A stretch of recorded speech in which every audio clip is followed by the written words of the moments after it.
এক্ষেত্রে আমরা একটি সরল আকৃতির চাহিদা রেখা বিবেচনা করব। ধরে নিচ্ছি এই হচ্ছে লম্ব অক্ষ এবং এই হচ্ছে ভূমি অক্ষ।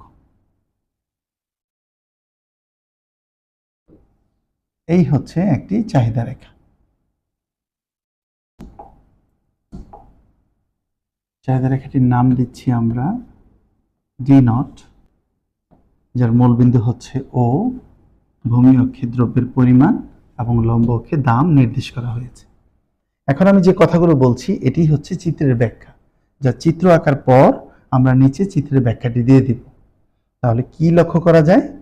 চিত্রে ভূমি অক্ষে দ্রব্যের পরিমাণ, লম্ব অক্ষে দাম নির্দেশ করা হয়েছে।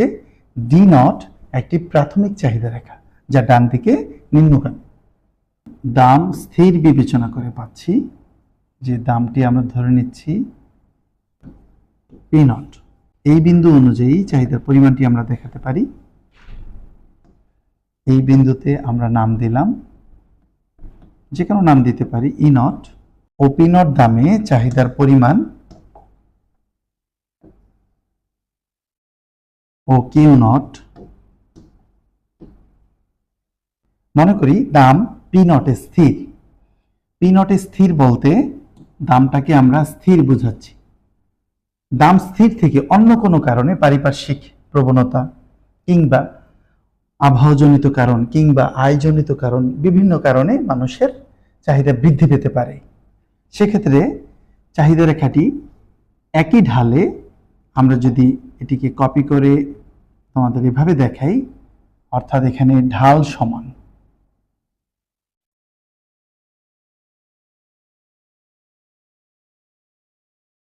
একটু লক্ষ্য করো, এটার ঢাল যা, এটার ঢালতা, অর্থাৎ এই দুটি রেখার মধ্যবর্তীর যে ব্যবধান প্রত্যেকটা জায়গায় সমান, যে জন্য বলা হয় সমান্তরাল। তাহলে চাহিদা রেখা শিফট হতে হলে অবশ্যই সমান্তরালভাবে ডানে কিংবা বামে স্থান পরিবর্তন করে বা শিফট করে, রাইট শিফট অথবা লেফট শিফট। এক্ষেত্রে আমরা এর নাম যদি দেই D1, তাহলে কোন দিকে স্থান পরিবর্তন করেছে? ডান দিকে স্থান পরিবর্তন করেছে। এবং চাইলে আমরা এই রেখাটির রং আমরা একটু ভিন্ন করে দেই। D1 রেখা অনুযায়ী পি নট দামে পরিমাণ দাঁড়ায় এখানে, এবং সেই পরিমাণের Q1 দ্বারা প্রকাশ করলাম। বিপরীত অবস্থায় যদি অন্য কোনো কারণে চাহিদা কমে যায়, তাহলে রেখাটি বাম দিকে স্থান পরিবর্তন করবে। তো আমরা যদি আগে রেখাটিকে আরেকটি অংশে দেখাই এবং একইভাবে অর্থাৎ সমান্তরালভাবে রেখাটি বামে স্থান পরিবর্তন করবে, যে কোনো জায়গায় দেখাতে পারি আমরা। তাহলে এই রেখাটির নাম হচ্ছে D2, এবং এর কালারটাকে আমি তোমাদের একটু চেঞ্জ করে দেখাচ্ছি।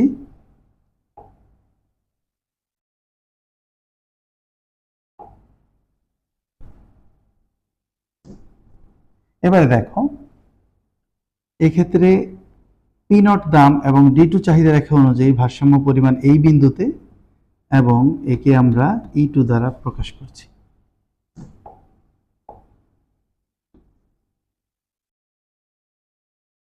এবং পরিমাণ দাঁড়াচ্ছে Q2। তাহলে কি লক্ষ্য করা যায়? প্রাথমিক চাহিদা রেখা ডি নট অন্যান্য অবস্থার ধনাত্মক পরিবর্তনের ফলে চাহিদা রেখাটি ডান দিকে স্থান পরিবর্তন করে, বিপরীত অবস্থায় বাম দিকে স্থান পরিবর্তন করে। এবং এক্ষেত্রে একটি বিষয় লক্ষ্য করা যায়, দামের কোনো পরিবর্তন ঘটছে না, দাম স্থির। দাম স্থির, কিন্তু অন্যান্য কোনো অবস্থা যেমন আয়, রুচি, অভ্যাস, পারিপার্শ্বিক প্রবণতা, বিভিন্ন কারণে মানুষের চাহিদা বৃদ্ধি পেতে পারে কিংবা হ্রাস পেতে পারে, যার ফলে চাহিদা রেখাটি স্থান পরিবর্তন করে, হয় বাম দিকে আর না হয় ডান দিকে। বাম দিকে আসাটাকে বলা হয় হ্রাস এবং ডান দিকে যাওয়াটাকে বলা হয় বৃদ্ধি। এটাই হচ্ছে চাহিদার হ্রাস বৃদ্ধি, যার ফলে চাহিদা রেখাটি স্থান পরিবর্তন করে। এবং আমি এখন যেভাবে তোমাদের সামনে উপস্থাপন করলাম, এটি হচ্ছে এই চিত্রের ব্যাখ্যা। চিত্রটি আঁকার পর তোমরা নিচে চিত্রের ব্যাখ্যা দেওয়ার চেষ্টা করবে। এবারের আলোচনায় আমি তোমাদের সাথে চাহিদার সংকোচন এবং প্রসারণ বিষয়টি ব্যাখ্যা করব। প্রথমে আমাদের চাহিদা রেখা অঙ্কন করে নিতে হবে।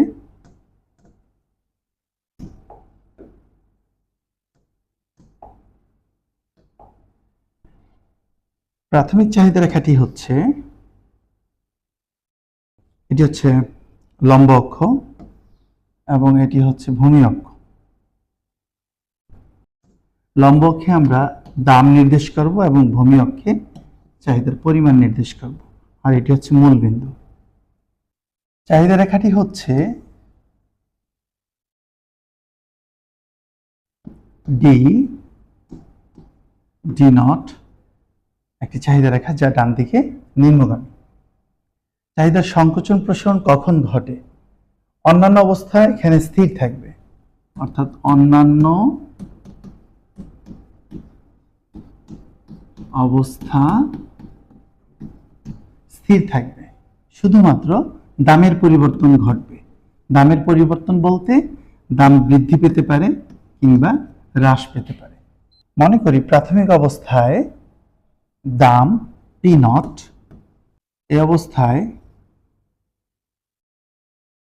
এই চাহিদা রেখা অনুযায়ী দ্রব্যের পরিমাণ দাঁড়ায় কিউ নট, এবং যা চিত্রে আমরা একে ই নট বিন্দু দ্বারা প্রকাশ করছি।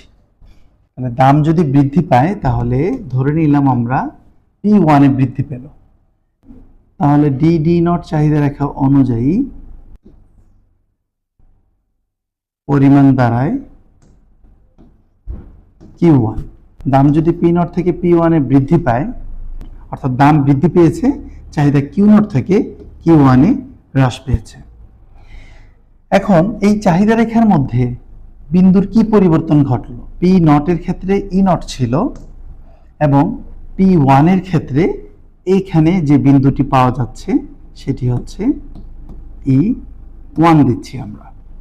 এই চাহিদা রেখার ই নট থেকে ই ওয়ানে পশ্চাতের দিকে অর্থাৎ পেছনের দিকে যে যাওয়াটা, এটাই হচ্ছে সংকোচন। অর্থাৎ সংকোচনের অংশটা আমরা দেখাবো যেটা ই নট থেকে ই ওয়ান, এটি হচ্ছে সংকোচন। এবারে দেখি দাম যদি হ্রাস পায়, অর্থাৎ দাম যদি পি নট থেকে হ্রাস পেয়ে পি টু হয়,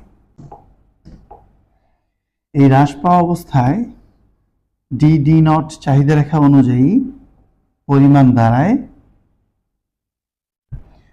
দাঁড়ায় কিউ টু, আমরা লিখে দিচ্ছি কিউ টু। তাহলে কি ঘটলো? এবার পি নট থেকে পি টুতে দাম হ্রাস পেয়েছে। পি নটের ক্ষেত্রে চাহিদা রেখার কোন বিন্দুতে ছিল? ই নট। পি টু দাম অনুযায়ী ডি নট চাহিদা রেখায় যে বিন্দুটি পাচ্ছি সেটি হচ্ছে ই টু। এক্ষেত্রে চাহিদার পরিমাণ কিউ নট থেকে কিউ টুতে বৃদ্ধি পায়।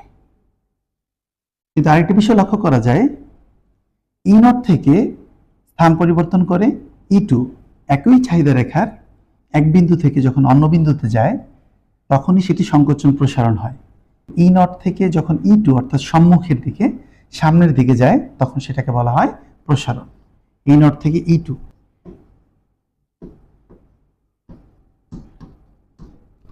তাহলে ই নট থেকে ই ওয়ান সংকোচন, ই নট থেকে ই টু প্রসারণ। এই বিষয়টিকে বলা হয় চাহিদার সংকোচন এবং প্রসারণ। একে বলা হয় চাহিদা রেখা বরাবর সঞ্চালন। যখন একটি চাহিদা রেখার ভিন্ন ভিন্ন বিন্দুতে স্থান পরিবর্তন করে তখন সেটিকে বলা হয় সংকোচন প্রসারণ। কিন্তু হ্রাস বৃদ্ধির ক্ষেত্রে আমরা দেখেছি চাহিদা রেখার পরিবর্তন ঘটে, রেখা শিফট হয়ে যায়। কিন্তু সংকোচন প্রসারণের ক্ষেত্রে রেখা একটি থাকবে, দামের পরিবর্তন ঘটবে। হ্রাস বৃদ্ধির ক্ষেত্রে দাম স্থির কিন্তু রেখার পরিবর্তন ঘটবে।